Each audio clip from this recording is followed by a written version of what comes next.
Bom dia. Saúdo a todos com graça e paz da parte de Jesus de Nazaré. Vamos orar nesse momento?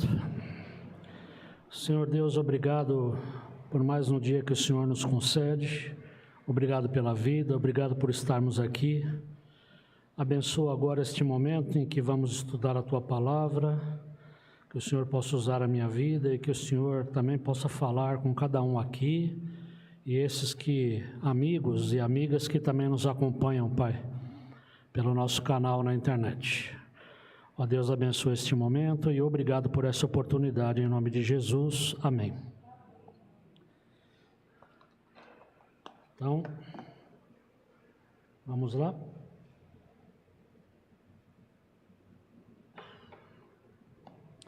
Hoje eu trouxe o óculos certo, viu?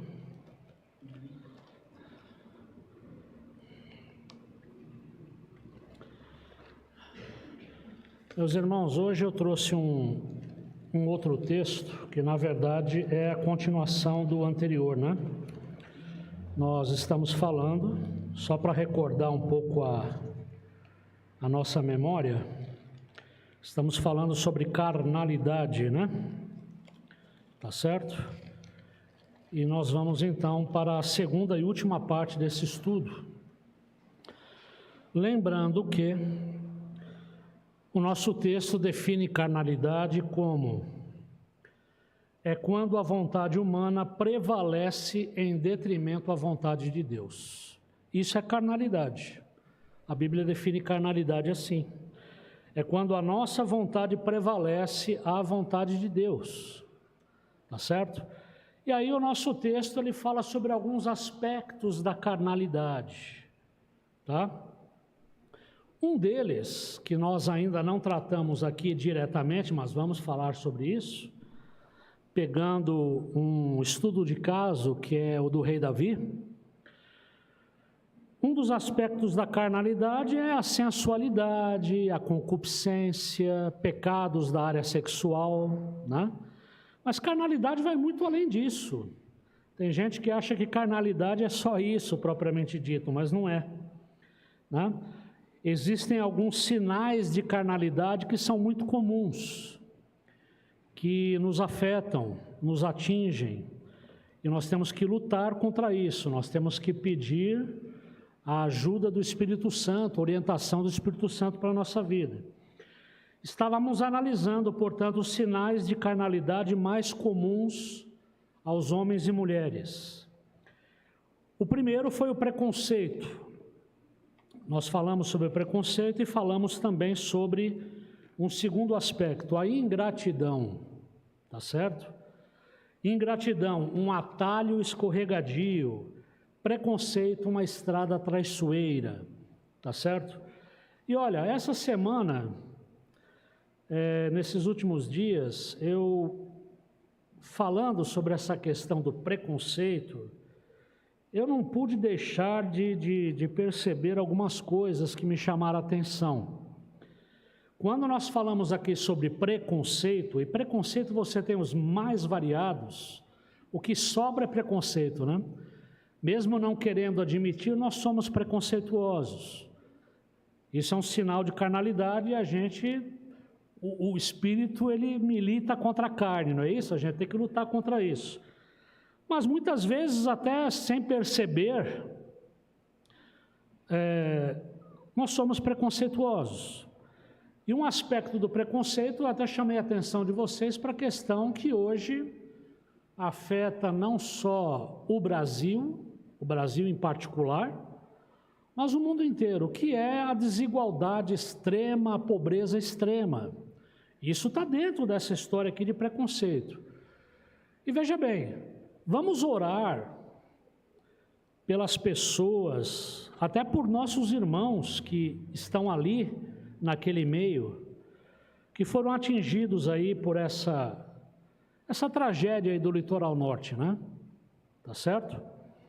Vamos orar por esse povo, vamos ajudar se possível, tá certo? Temos que ajudar, temos que, né? De alguma forma contribuir para a reconstrução de tudo aquilo, né? Da mesma forma, vamos continuar orando pelas vítimas da Turquia, da Síria, por causa daquele terrível terremoto. Mas uma coisa me chamou a atenção com relação ao litoral norte. Eu li uma coluna essa semana, eu li um artigo de um colunista chamado Leonardo Sakamoto. Ele é do UOL, do grupo UOL, né? E ele chamou a atenção para algumas coisas lá e eu não pude, sabe, não dá para não chamar a atenção. Uma das regiões mais afetadas em São Sebastião foi a Barra do Saí, não é isso? Né? Onde teve os deslizamentos, aquela desgraça toda. Ele estava chamando a atenção para uma coisa. Ele fala que o que está acontecendo em São Sebastião, e eu concordo com ele, né? Eu sempre deixo bem claro aqui, isso aqui é minha opinião, se você não concorda comigo, você tem todo o direito. Mas em São Sebastião é uma espécie de microcosmo, né, do que acontece no Brasil, da desigualdade extrema que existe nesse país. E aí ele deu alguns exemplos, né? Por exemplo, pessoas que moram mais perto do morro, que foram empurradas nos últimos anos para o morro, elas voaram pela primeira vez de helicóptero num saco, né? Estavam mortas. Mas o que acontece? Ali mais próximo da praia, das regiões mais baixas, você tem condomínios de luxo, né? Condomínios onde um imóvel vale, uma casa ali vale 3,5 milhões de reais. Tá bom para você? Né? E aí o que acontece? Ele estava dizendo lá que na hora que aconteceu toda a desgraça, e vamos dizer, a tragédia afetou a todos, de formas diferentes, né? Não estava todo mundo no mesmo barco, mas afetou. Até o pessoal das áreas mais ricas perdeu carro, perdeu roupa, né? Não vamos minimizar a tragédia de ninguém. Mas, por exemplo, as pessoas que estão nas áreas mais ricas, elas começaram a sair do local em helicópteros, voos. Sabe quanto custava um voo para sair dali? Você faz ideia? Um helicóptero para levar 8 pessoas cobrava 40 mil reais. E o piloto do helicóptero falou, olha, só hoje eu recebi 50 ligações de gente querendo falar, e aí, dá para fretar um voo que a gente precisa ir embora. O negócio aqui está feio. Percebeu? A questão da extrema desigualdade é um microcosmo do Brasil. E ontem eu estava vendo uma reportagem que me chamou mais ainda a atenção, e eu já estou concluindo essa parte. O governo agora, e parabéns ao governo, eu estou vendo aí o governador Tarcísio, ele está agindo rápido, uma coisa que está me chamando a atenção, estou gostando disso, ele agiu rápido, né? E com apoio aí do governo federal e de outras instâncias também. Mas o que acontece? 3 terrenos estão sendo desapropriados para a construção de moradias, para tirar o povo das áreas de risco e trazer mais para longe do morro, tá certo? Isso aí já está em andamento já. Só que o que me chamou a atenção foi o seguinte, 2 desses terrenos que vão ser desapropriados, já havia esse projeto, sabe quando? Em 2020. Há quase 3 anos atrás. Você vai falar, nossa, mas e por que não se construiu o condomínio lá? Por quê? Porque houve uma mobilização dos moradores dos condomínios de luxo, que falaram, não queremos esse povo vizinho do nosso condomínio. Nós queremos eles limpando nossa casa, cortando nossa grama, limpando nossa piscina, mas aqui perto da gente não, deixa eles morando lá no morro. O pessoal se mobilizou, o poder público cedeu, né? Outro detalhe também importante, é bom lembrar, a própria Caixa Econômica Federal diz que não tinha verba para a construção de moradias na faixa 1, que é a faixa de menor renda. Não tinha verba, só tinha verba para as casas mais, né? Bom, resultado, desde 2020 já estava esse projeto aí, né, no gatilho, e o projeto não aconteceu porque o pessoal se movimentou e falou, não, a gente não quer esses condomínios aqui perto. Tá? Percebeu o problema? Quando a gente para pensar nessas questões, a gente fala, o menor problema é a chuva, né? Tá certo? Quer dizer, desculpa falar, mas parece isso, né? Mas então é isso, né? Vamos continuar orando. para que isso seja resolvido o mais rápido possível e que, espero eu, que nos próximos anos a gente haja políticas para combater essa desigualdade extrema. Essa desigualdade extrema não foi inventada, não foi criada por Deus, né? Isso aí foi inventado pela gente. E se foi inventado pela gente, a gente tem que dar jeito nisso, tá bom? Bom, hoje nós vamos falar de um terceiro aspecto da carnalidade. É o rancor, um caminho pedregoso. Olha, nós já tínhamos falado sobre ingratidão. A ingratidão tem muito a ver com o não perdoar também, a gente já viu isso, né? Mas, rancor, um caminho pedregoso. Eu fui procurar uma definição para rancor.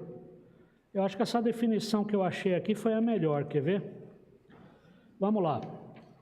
Rancor, significado. Substantivo masculino que significa mágoa profunda, ocasionada por uma ofensa recebida ou instigada por situações anteriormente vividas. A coisa está lá no passado. É um grande ressentimento.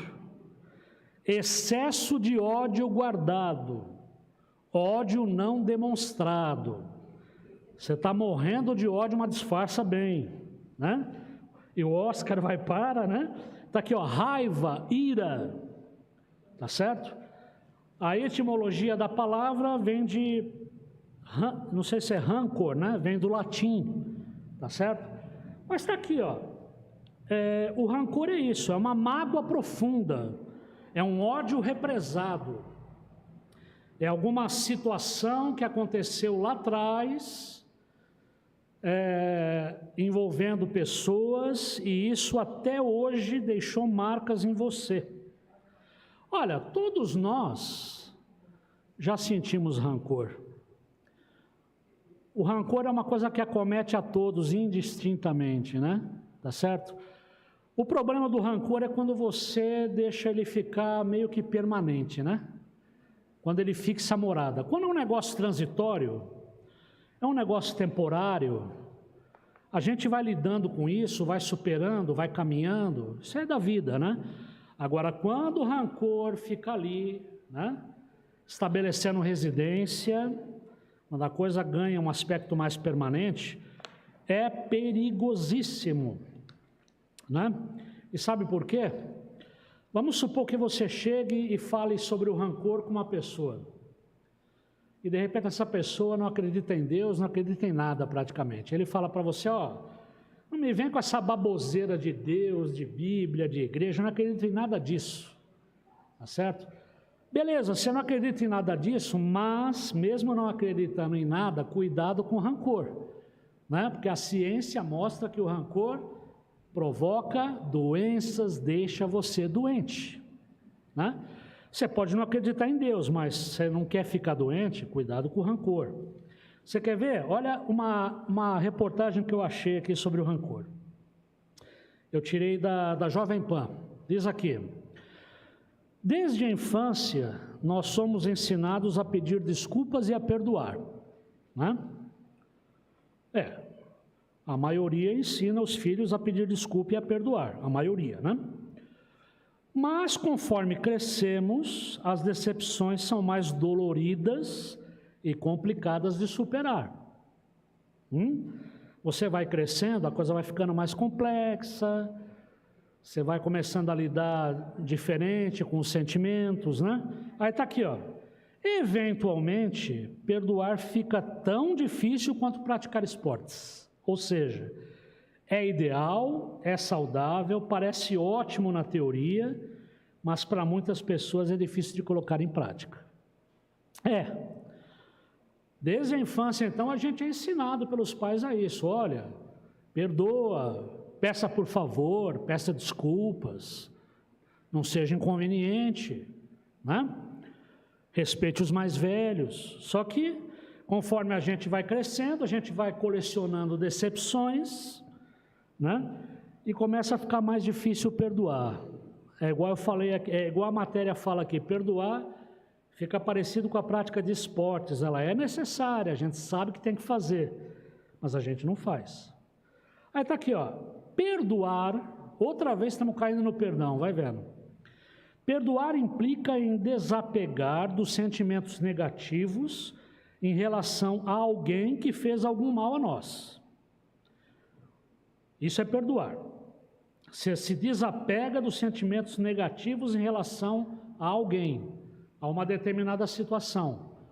E perdoar é o quê?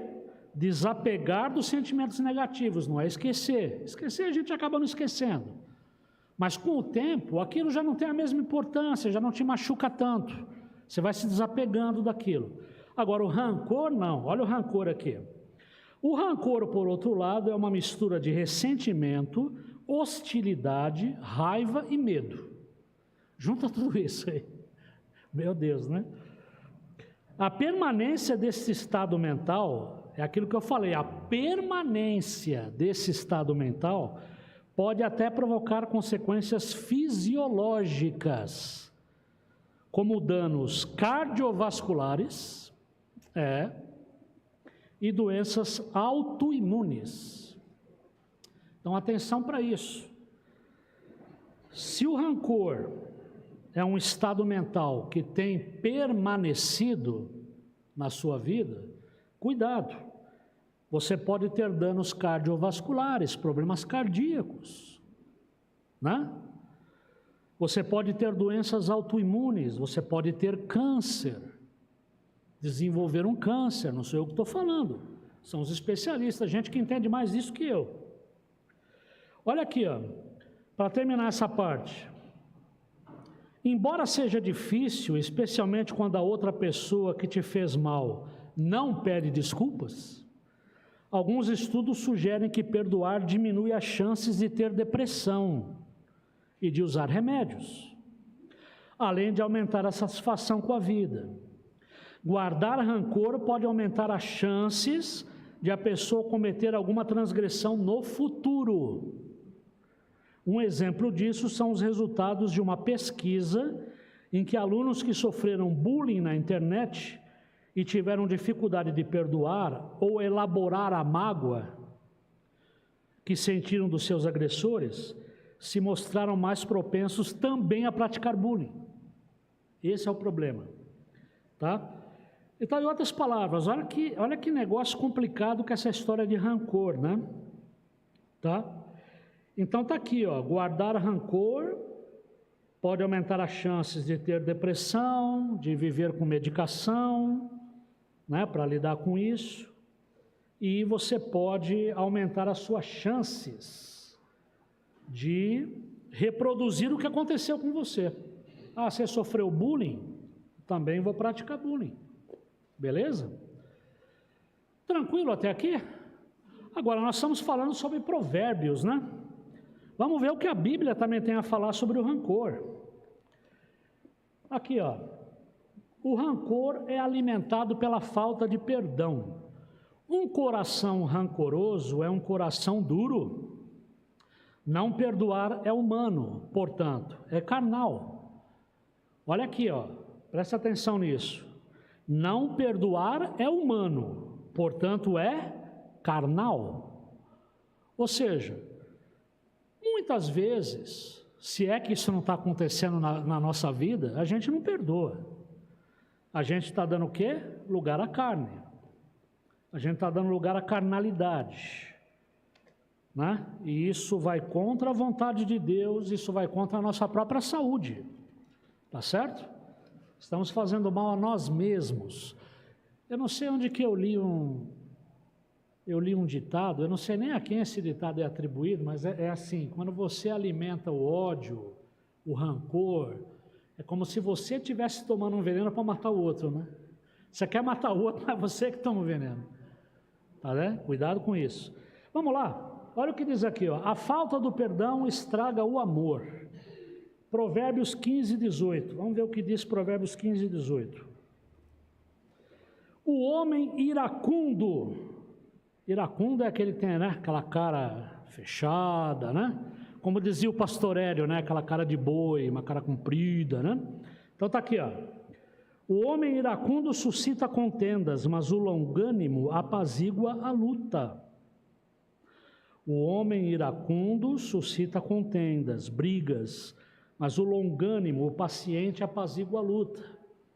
Isso está em Provérbios 15, 18. Está aqui, ó. O perdão é um balde de água fria para os que suscitam a guerra. A falta de perdão é como palha seca em contato com o fogo. Olha a comparação que está sendo feita. E para enriquecer aqui o que nós estamos conversando, eu vou recorrer aqui ao meu livrinho do pastor Ed René, Sobreviver, que é sobre os provérbios. Olha que legal que ele fala sobre essa parte de Provérbios 15 e 18, quer ver? Aqui está numa versão um pouco diferente, mas olha aqui Provérbios 15 e 18. Quem se ira facilmente provoca brigas, mas quem tem paciência acalma a discussão. E aí ele vai falar assim, ó, pessoas de pavio curto explodem rápido, e explodem a todo momento e por qualquer coisa. O que importa para as pessoas que ficam iradas facilmente não é o assunto em questão, mas a necessidade de dar vazão à sua ira. Então tem gente que é assim, é pavio curto. Por pouca coisa, por coisas até que não mereceriam tanta atenção assim, ele explode. Tá certo? Não importa qual que é o assunto em questão, ele acaba se irando facilmente, né? As pessoas que se iram até por coisas mínimas e sem importância, ou pelo menos sem a importância que justifique os acessos de raiva e as explosões, estão prisioneiras de algum ódio, uma raiva, um ressentimento. Seus acessos de raiva, na verdade, são gritos por socorro. Então está aqui, ó, a pessoa que se ira facilmente e por pouca coisa, ela na verdade é prisioneira de algum ódio, uma raiva, um ressentimento, olha o rancor aí. E aí ele vai falar assim, pessoas de pavio curto geralmente descontam o ódio e a raiva naqueles que cruzam seu caminho. Se você cruzar o caminho de uma pessoa assim, se prepara. Ó, embora não sejam os verdadeiros odiados. Às vezes a pessoa está descontando em você, mas você não é a causa do problema, ela está só descontando em alguém. Já viu isso? Difícil acontecer isso, né? Vamos lá então. Isso aqui é uma teoria, viu? Não é a prática não. Ó, aqui, o ódio tem outras faces. Certamente pessoas e situações vividas no passado.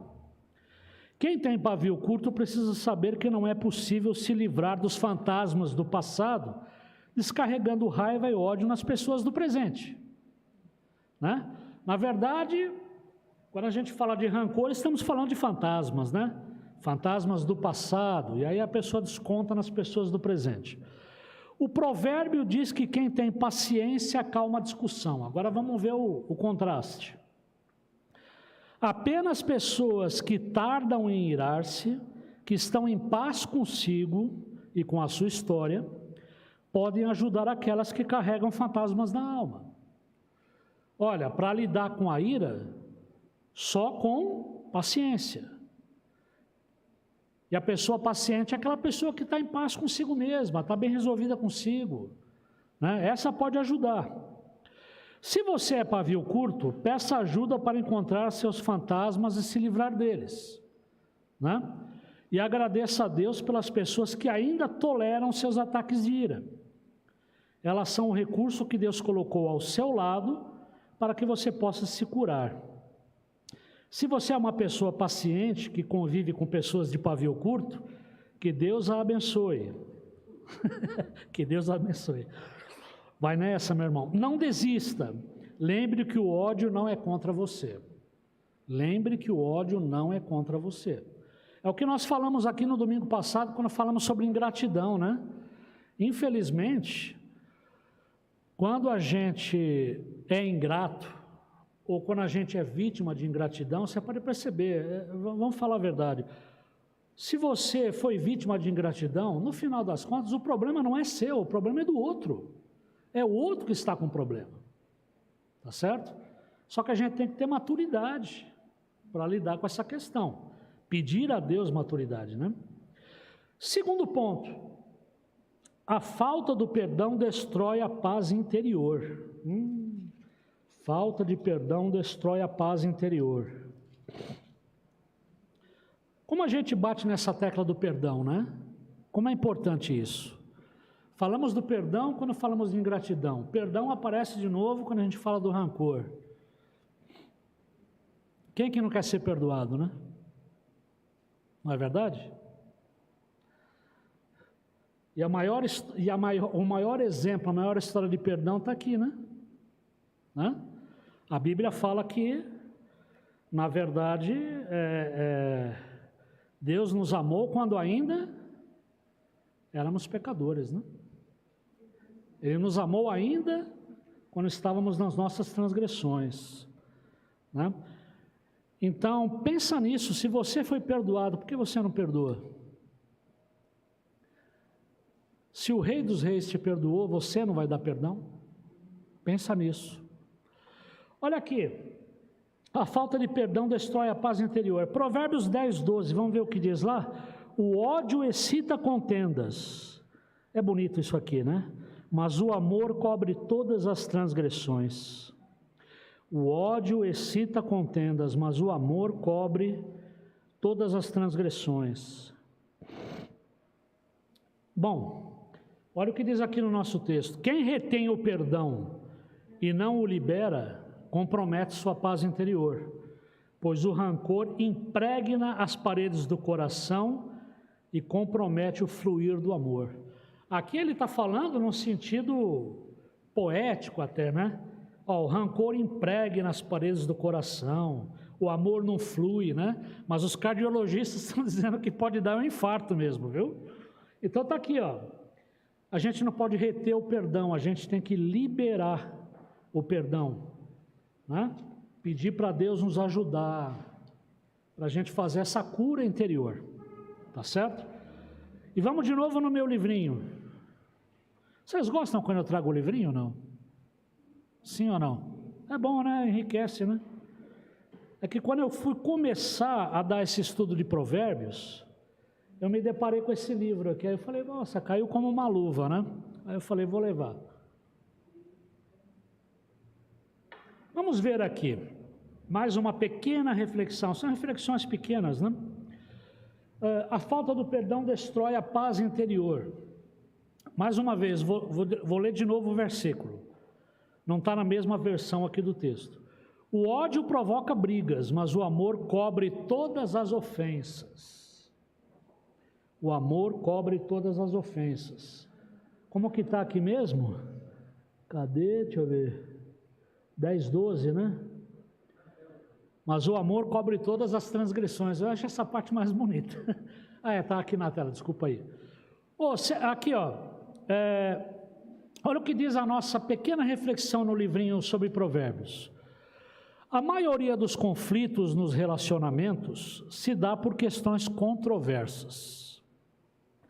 Olha o que ele fala aqui, a maioria dos conflitos nos relacionamentos, inclusive marido e mulher, se dá por questões controversas. Como assim? Dificilmente a discussão se refere a alguma coisa claramente condenável, claramente má ou ilícita. Geralmente os conflitos giram em torno de coisas nebulosas que dependem de interpretações, das conveniências de cada parte. Vamos lá. Quando a discussão é a respeito dessas questões controversas, a possibilidade de paz depende muito das palavras trocadas e dos argumentos apresentados de cada lado. Nessa hora, o que pesará é o coração de cada um, a predisposição interior. Não são os fatos externos, mas as atitudes internas que determinam a qualidade dos relacionamentos. Olha que legal isso aqui, ó. Não são os fatos externos, mas as atitudes internas, a predisposição interior de cada um, que determinam a qualidade dos relacionamentos. O amor é capaz de relevar falhas imperfeições e ofensas. A predisposição em relação às pessoas determina a nossa reação às ofensas delas. A predisposição em relação às pessoas determina a nossa reação às ofensas delas. As verdadeiras brigas não são de palavras contra palavras, mas de coração contra coração. Quando duas pessoas se amam, mesmo que tropecem nas palavras, encontram o caminho da paz. Quem ama prefere ter o outro nos braços a sair vencedor na discussão. É isso, né? Como que o pessoal diz por aí, eu prefiro ser feliz do que ter razão, não é isso? É por aí, né? Então está aqui, ó. O amor é capaz de relevar as falhas, imperfeições e ofensas. Então ele fala que a melhor coisa aqui é o diálogo. E outra coisa, o que vai pesar muito aqui, nas discussões, nos conflitos, é a predisposição interior. É o que vai aí no nosso coração, tá certo? Tem a ver com rancor também. E o item 3, para terminar aqui, a parte de mais um sinal de carnalidade, que é o rancor. A falta do perdão desmantela os relacionamentos. Uma coisa está ligada na outra, né? A falta do perdão desmantela os relacionamentos. Está em Provérbios 17, 9. Vamos ver o que ele fala aqui. O que encobre a transgressão adquire amor, mas o que traz o assunto à baila separa os maiores amigos. Opa! Então vamos lá, 17:9, vamos ler de novo. O que encobre a transgressão adquire amor. Encobrir a transgressão aqui parece algo ligado a perdão, né? Mas o que traz o assunto à baila separa os maiores amigos. É melhor encobrir a transgressão do que ficar toda hora jogando na cara, né? Olha o que diz aqui. As riquezas maiores nesta terra são os bons relacionamentos. O homem que não consegue mantê-los, mesmo diante de muita tribulação, é insensato. Provérbios trabalha muito com essa ideia da insensatez, né? Tá certo? E para terminar, tem uma última meditação aqui no livro de Provérbios, ó, no comentário. É a última que eu vou ler por hoje, que diz assim: ofensa. Eu vou ler novamente 17:9. Quem perdoa, que já está na tela, o Eliseu é rápido no gatilho, vamos lá. Aquele que encobre a transgressão busca a amizade, mas o que revolve o assunto separa os maiores amigos. Aqui, eu não sei se é na Bíblia a mensagem, diz assim: quem perdoa a ofensa mostra amor, mas quem insiste nela separa amigos. O sentido é o mesmo. Olha o que diz aqui, é um texto mais curtinho que os outros. Outro dia ouvi que o segredo do perdão consiste em amar mais a pessoa do que odiar o que ela fez. Interessante. Segredo, é uma definição para o segredo de perdão. Perdoar é amar mais a pessoa do que odiar o que ela fez. Isso segue mais ou menos a lógica do rabino, ele cita aqui um rabino, Harold Kushner, ao explicar por que as crianças perdoam com facilidade. Elas preferem ser felizes a ter razão. É mais fácil uma criança perdoar do que um adulto perdoar. Acabei de falar aqui na reportagem sobre rancor gera doença, né? A gente vai adquirindo idade, ao invés de ficar mais sábio, vai ficando mais cabeça dura, né? Olha aqui. Aqui estão duas grandes sabedorias. Há quem prefira ter razão e há quem prefira ter amigos. Quando sofrer uma ofensa, escolha: você prefere ter razão ou ter amigos? Seu ódio pelo mal que lhe foi feito será maior do que seu amor pelo amigo? Entre duas dores, escolhemos sempre a menor. Qual é a dor menor? Perdoar a ofensa ou perder o amigo? Assimilar os prejuízos, perdoar a dívida ou perder a amiga ou amigo? O orgulho ferido, vaidade, preocupação com imagem e reputação não constituem motivos para sacrificar amizades. Apesar de que para muita gente sim, né? Insistir nas ofensas e se recusar ao perdão é duplo prejuízo. Primeiro, porque perdemos a companhia do amigo, da amiga, mas também porque pessoas amarguradas, ressentidas, orgulhosas e vaidosas costumam não ser boas companhias. Quer dizer, quando você não perdoa, além de você perder amizades, você também não se torna uma boa companhia, uma boa amizade. Além de perder amigos, quem insiste na ofensa perde a companhia de si mesmo. Mentira isso? Verdade. Então está aqui, ó. Carnalidade e impedimento à vida cristã. Cuidado com o preconceito, cuidado com a ingratidão e fica esperto com o rancor. Tá certo? E agora, eu queria aproveitar aqui o finalzinho. Deixa eu ver, tem mais uma matéria aqui, eu não sei se eu falo sobre isso aqui ou não, porque nós já falamos sobre o rancor, mas eu encontrei uma outra matéria sobre rancor, que diz assim, ó, 7 características de pessoas rancorosas. Quer saber ou não? Então vamos lá. 7 características de pessoas rancorosas. Primeira, não há perdão ou esquecimento. Tá?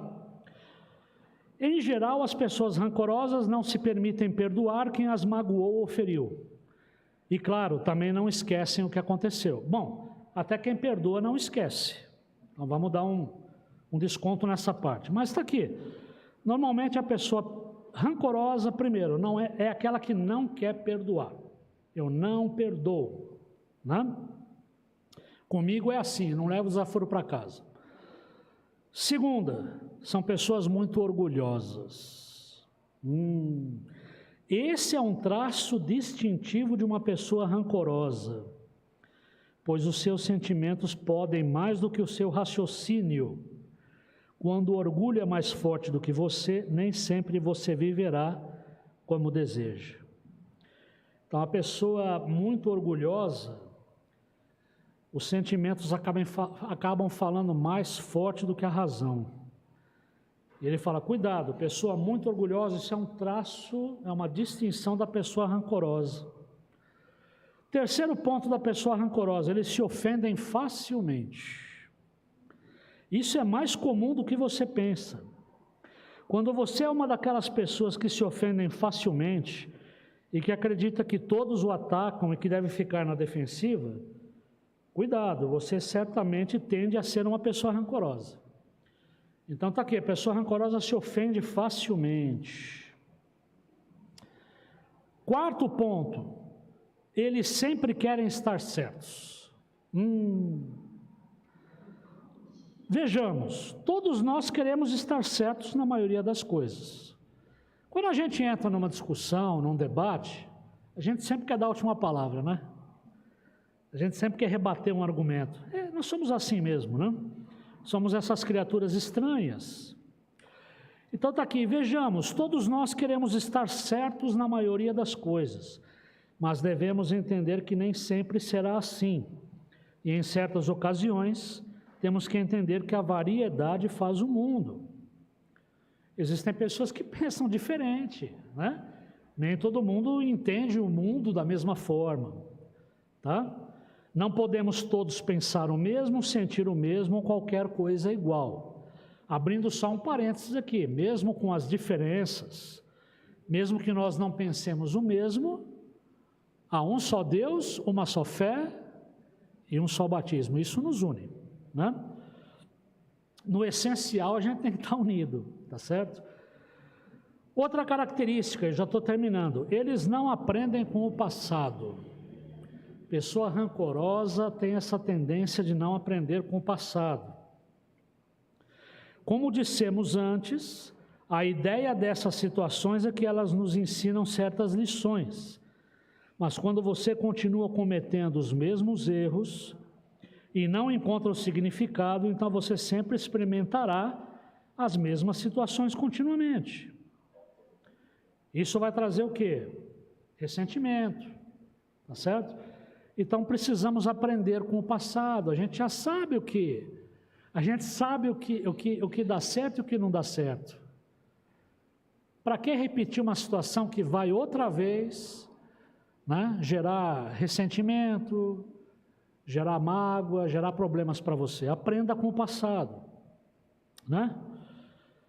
É que infelizmente quando a gente observa a história da humanidade, o homem realmente passa ano, sai ano, a tecnologia cada vez mais, né?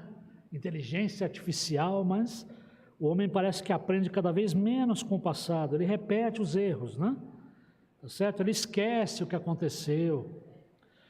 É como, eu não sei quem que falou essa frase, mas você já deve ter ouvido isso, né? O pessoal fala assim, olha, o brasileiro, de 10 em 10 anos, ele esquece o que aconteceu nos últimos 10 anos, né? É um problema. Então está aqui. Pessoas rancorosas querem sempre estar no controle.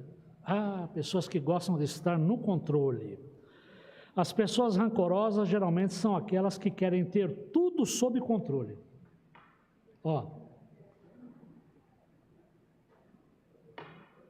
Não aceitam que os outros tenham a sua própria opinião e gostos diferentes, tá? Ou seja, muitas vezes a pessoa acha que a sua percepção do mundo é perfeita. Se a percepção do outro não se encaixa, né? Tem que estar no controle. E por último, né? Eu falei 7 pontos, né? Tá aqui. A vida é um drama para eles. Muitas pessoas que tendem para ser pessoas rancorosas, a vida é um drama para eles. Aí ele termina assim: quando temos raiva em nossos corações, a vida não é um lugar agradável, porque você constantemente se lembra do que foi feito a você, e em vez de superar, você fica se recriando nessa situação. Pessoas rancorosas tendem a ser relutantes em situações que sentem que não podem controlar, o que transforma assim suas vidas em drama, tá? Ou seja, é aquela dificuldade de lidar com o passado, de esquecer ou de perdoar o que já foi, tá? Olha, diante de tudo isso, só nos resta pedir o quê? A ajuda de Deus, a ajuda dos irmãos, dos longânimos, né? E pedir a orientação do Espírito Santo para nos ajudar a lidar com esses fantasmas, né? Do passado e do presente, tá bom? Irmãos, eu queria só terminar hoje, aqui no item 4 temos insolência, uma vereda tortuosa. Nós não vamos falar da insolência ainda hoje não, vai ficar para o domingo que vem, eu vou terminar esse estudo. Mas eu queria falar um pouquinho sobre aquela outra definição. Ainda dá tempo? Eu queria terminar aquela outra definição sobre a questão da carnalidade. E a gente pensar carnalidade em oposição à santidade, né? Tá certo? Tem um livro que eu estou terminando de ler, não li ele todo ainda, do pastor Ed Renekiewicz também, um livro chamado Santidade. E tem uma parte aqui no capítulo 7 que ele vai citar o rei Davi. Ele fala sobre quebrantamento. Quebrantamento. Ele começa definindo o rei Davi como o maior escândalo da santidade bíblica. Davi é o maior escândalo da santidade bíblica. E por que ele fala isso? Como que Davi mesmo é chamado na Bíblia? O homem segundo o coração de Deus. Coisa bonita, hein? Quando você ouve assim, puxa, Davi, esse era o cara, o homem segundo o coração de Deus. Quem sou eu perto de Davi? Né? Só que esse mesmo Davi que a Bíblia declara que era o homem segundo o coração de Deus, ele foi assassino e adúltero. É isso que é interessante na Bíblia. A Bíblia não é aquele livro de crônicas dos heróis, onde você só vai encontrar os grandes feitos, né? ele matando o gigante. Não. A Bíblia, ela mostra o ser humano como ele é. Nós somos como Davi. Davi era gente como a gente. A Bíblia fala, Davi foi o homem segundo o coração de Deus, mas ele foi assassino, ele foi adúltero, ele pisou feio na bola, né? E aí, olha o que diz aqui, como tudo começou. Essa trágica falha do rei Davi. Ela começou numa tarde ensolarada. Começa amanhã aqui, né? Uma tarde bonita, ensolarada. O exército de Israel estava nos campos de batalha. O pessoal estava travando mais uma guerra. Só que Davi não estava com o exército, ele estava no palácio. De boa na lagoa, né? Aquela tarde ensolarada, Davi passeando, fazendo a digestão, né? Tá certo? Daquele cabrito. Aí está aqui, ó. 2 Samuel 11, de 1 a 5, diz aqui: no começo do ano, época em que os reis costumavam ir à guerra, Davi enviou Joabe e as tropas israelitas para lutarem contra os amonitas. Eles destruíram o exército inimigo e cercaram a cidade de Rabá. Opa, a campanha militar ia muito bem, obrigado. Mas Davi ficou em Jerusalém. Ele falou, não, dessa vez eu não vou acompanhar o exército, vou ficar por aqui. Certa tarde, essa tarde ensolarada, Davi se levantou da cama depois de seu descanso e foi caminhar pelo terraço do palácio. Enquanto olhava no terraço, reparou uma mulher muito bonita que tomava banho. Davi mandou alguém para descobrir quem era a mulher. Disseram-lhe, é Batseba, filha de Eliã e esposa de Urias, o hitita. Então Davi enviou mensageiros para que a trouxessem e teve relações com ela. Quando eu leio esse texto aqui, eu fico imaginando que não dá a impressão que foi uma coisa assim, né? Tipo ele mandar chamar e Batseba falar, já estou indo, viu? Deixa só retocar a maquiagem. Não, foi uma coisa meio assim, ó, o rei está te chamando, vem agora. Né? Batseba não teve muita escolha também. É o que passa para mim isso aqui. É Davi abusando do poder aqui que tinha como rei, né? Mas ela acabou indo, né? A presença do rei, teve relações com ele. Batseba havia acabado de completar o ritual de purificação depois da menstruação. E ela voltou para casa. Passado algum tempo, quando Batseba descobriu que estava grávida, enviou um mensageiro a Davi para lhe dizer, estou grávida. Aí começou, né, o problema. Davi falou, caramba, peraí, como que é o negócio? Ela é esposa de Urias. Ela se deitou comigo naquela tarde e agora está esperando uma criança. Como que eu faço? Né? Eu vou armar aqui um esquema para que o marido pense que o filho é dele, né? Ele tem que se deitar com a esposa, porque senão o negócio vai ficar feio. Ele vai falar, peraí, como você está grávida se eu estava lá no campo de batalha? Aí ele manda chamar Urias. Aí primeiro ele chama Urias, a história está relatada lá em Samuel, né? Primeiro ele chama Urias, falou, Urias, parabéns, você é um soldado valoroso, vamos cear, vamos comer. Aproveita, vai para casa, vai matar a saudade da tua esposa. Davi pensou, bom, se eu mandar ele para casa, provavelmente ele vai dormir com a mulher. Quando ele voltar, ele vai falar, nossa, eu sou pai. Aí o que acontece? Urias, como sabia das agruras e das durezas do campo de batalha, ele lembrou dos colegas que lá ficaram, ele falou, não, eu não vou para casa. Eu vou dormir aqui perto do palácio mesmo, vou dormir junto com os demais soldados aqui. Não deu certo, tá?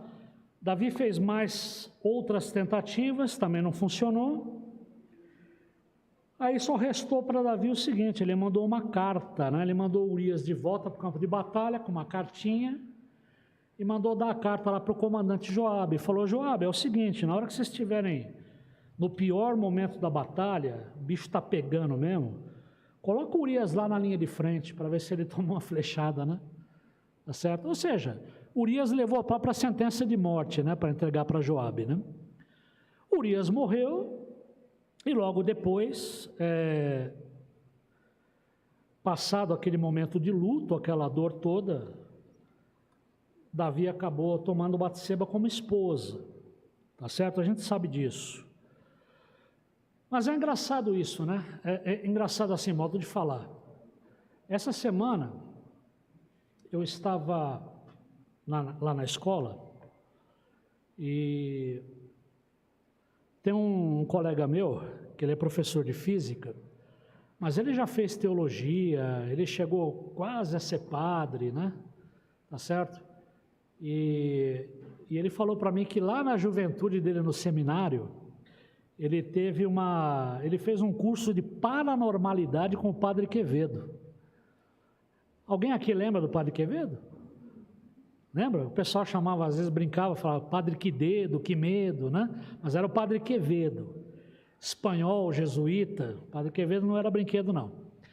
E o Padre Quevedo lidava com esses fenômenos paranormais, essa questão toda. E ele falou, eu fiz um curso com ele. Ele falou, teve um dia que fechou uma discussão na aula dele, que ele trouxe um vídeo, ele contando para mim, de uma moça que estaria endemoniada. E aí o vídeo rolando, a moça mudava de voz e tal, e ninguém conseguia segurar ela e tal. E o Padre Quevedo falando, olha, tudo isso que vocês estão vendo está brotando do subconsciente dela, né? Isso é uma espécie de esquizofrenia, isso não existe, né? Demônio não existe, diabo não existe, isso é tudo uma invenção, inferno não existe. O Padre Quevedo, ele jogava contra o time, né? O fogo amigo, né? Ele falava que não existia inferno, não existia demônio, ele não é o único que pensa assim, mas... Aí no final das contas, ele falou que fechou uma discussão muito grande, que teve gente que estava fazendo o curso, falou, não, mas está na Bíblia, como que o senhor pode questionar, não sei o que e tal. Ele falou, não, isso daí é uma invenção que surgiu no século tal, quando os judeus estavam no exílio e tal, ele deu toda aquela explicação, né? Aí eu peguei, aproveitei a conversa e falei assim, olha, você fala isso do Padre Quevedo, mas ele não é o único que pensa assim. Por exemplo, um que pensa de uma forma parecida com ele é o Frei Leonardo Boff, que está vivo, que dá palestras, tem livros. Olha, eu admiro o Frei Leonardo Boff em alguns aspectos, em algumas coisas que ele defende, tá certo? Mas eu recebi no Facebook como que eu posso dizer, uma promoção de um livro que vai ser lançado pelo Leonardo Boff, e ele fala lá na introdução dele, né, para quem quiser saber mais do livro, depois tem que comprar, mas a tese dele qual que é? A tese do Leonardo Boff é justamente essa, olha, o inferno não existe, o diabo não existe, aquilo que Jesus teve no deserto foi alucinação por causa do sol forte, né? Então, quer dizer, inferno não existe, diabo não existe, isso aí é uma invenção, uma coisa que foi inventada pela igreja. E ele fala que Deus é amor, é uma verdade, Deus é amor, que a misericórdia de Deus ela é infinita, que Deus é misericordioso. Quem sou eu para falar que Deus não é misericordioso? Ele é, graças a Deus, né? As misericórdias se renovam a cada manhã. Só que ele fala que Deus ele é tão amoroso, tão misericordioso, que no final da história, na conclusão da coisa, Deus vai dar um jeito de abraçar e salvar todo mundo. Ninguém vai se perder. Tá certo? Eu ainda entrei lá, quando ele colocou isso, tem uma participação, né? Eu compartilhei uma mensagem.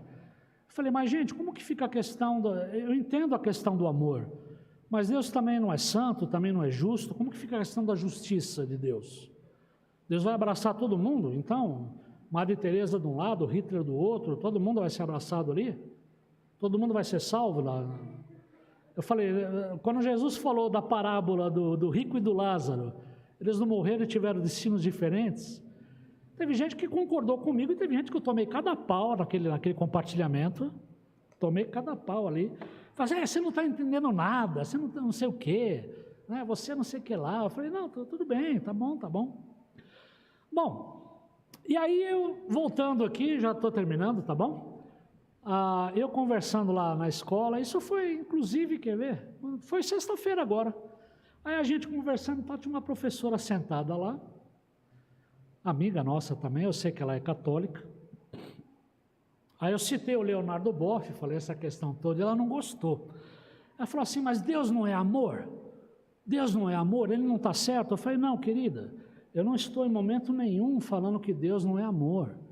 Quem sou eu para questionar essa parte que fala do amor e da misericórdia de Deus? Eu falei, mas a Bíblia fala que esse mesmo Deus também é santo, também é justo, né? Mas Deus não vai condenar ninguém. Eu falei, mas quem... Eu falei, mas da onde que você tirou que Deus vai condenar alguém? É Deus que está condenando ou a pessoa que está fazendo a escolha de dar as costas para Deus? Deus quer que todos se salvem, eu falei para ela, mas como que fica? E aí eu citei, tinha outros colegas na sala, eu citei o exemplo de Davi. Eu falei, você quer ver? Vamos lá. Você conhece a história do rei Davi, não conhece? Aí eu comecei a falar tal de Batseba. Sim, o rei Davi, claro, conheço essa história tal. Então, vamos lá. A Bíblia fala que ele era um homem segundo o coração de Deus. Tá bom para você isso aí? Um homem que tinha intimidade com Deus. Um homem que foi usado por Deus durante a sua vida, né? Era um homem de guerra como os homens do seu tempo. Ele era um homem da sua época. Mas era um homem segundo o coração de Deus. Mas eu contei essa história. Eu falei, aí, Deus é amor, não é? Concordo com você. Mas ele e Batseba tiveram um filho. O que aconteceu com a criança? Falei para ela, fala aí, você lembra dessa história? Não lembro dessa parte. Você não lembra, né? Mas eu vou te lembrar. Eu falei, você precisa ler a Bíblia. Eu falei, eu vou lembrar você. Aí a outra lá, tinha uma outra colega, falou assim, eu assisto a novela Reis porque eu não tenho paciência para ler a Bíblia. Eu falei, beleza. Aí eu peguei e falei, assista a Reis que já é um bom começo. Né? Começa assim. Aí eu falei, por que você não adquire uma Bíblia chamada A Mensagem, que tem uma linguagem mais contemporânea, você vai pegando gosto pela leitura. Às vezes as versões mais antigas a pessoa abre lá Levítico, né? Bom, aí o que acontece? Então eu falei para ela, você sabe que depois que aconteceu esse grande pecado na vida de Davi, o profeta Natã foi enviado por Deus para fazer uma visitinha para o rei. Ele começou a contar uma história, né? Uma história envolvendo uma grande injustiça. E Davi ficou encolerizado. Davi falou, quem é esse homem? Esse cara merece a morte.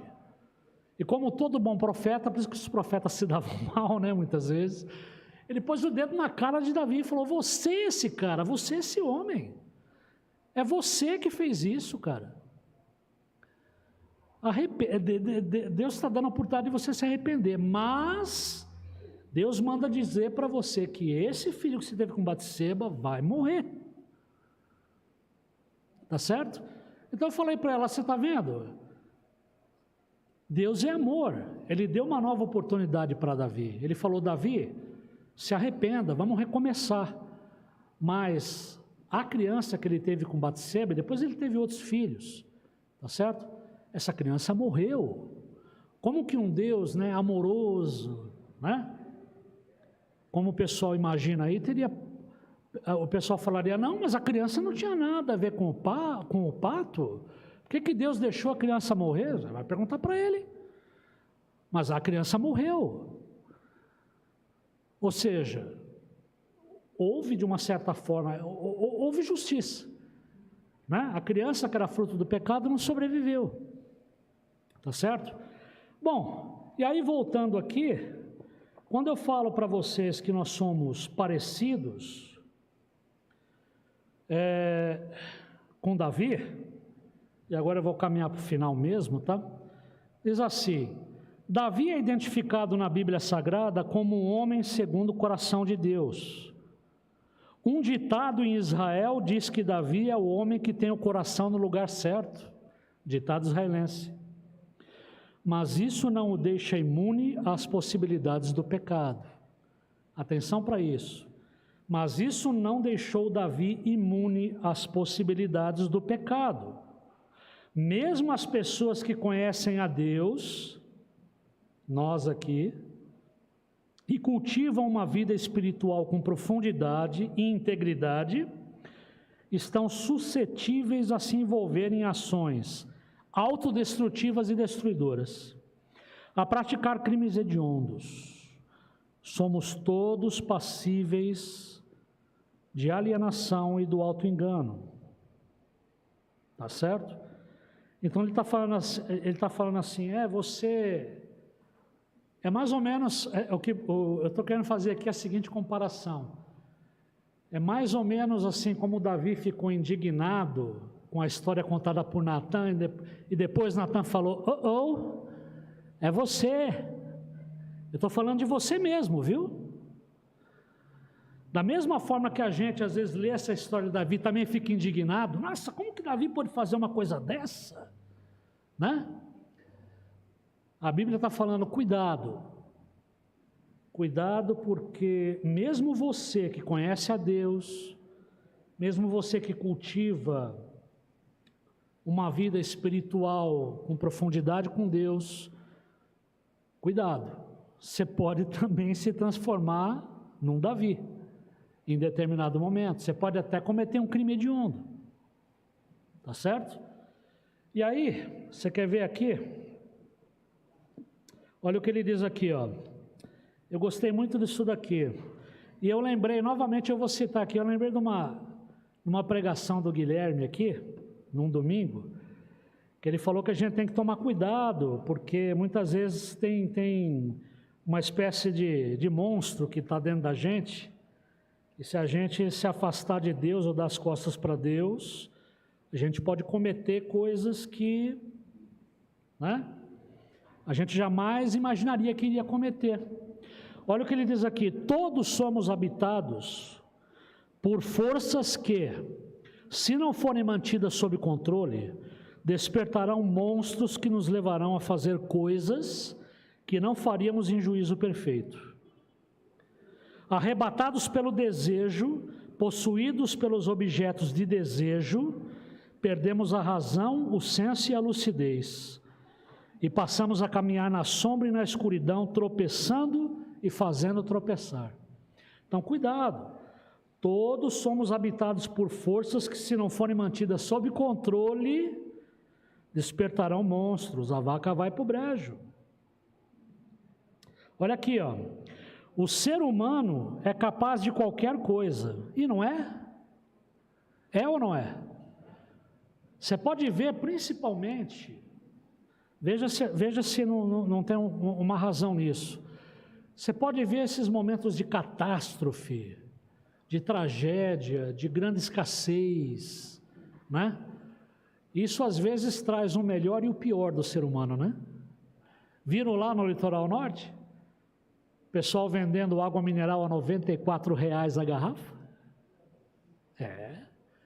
Esse aqui soltou o monstro, né? Para ele passear, tá certo? Olha aqui, o ser humano é capaz de qualquer coisa, porque dentro dele, mesmo daqueles que nos parecem mais piedosos e santos, habitam essas forças, esses poderosos desejos maus. Quando nossa sobrevivência, nossa segurança são ameaçadas, quando somos alvo de violência ou injustiça, quando somos traídos ou subtraídos, nosso primeiro ímpeto é reagir com igual força e ceder ao ódio. Os monstros despertam dentro de nós e reivindicam seu desejo de dar vazão aos apetites e instintos. Tá? E aí, ele vai terminar dizendo assim, ó. Como lidar com esses desejos maus?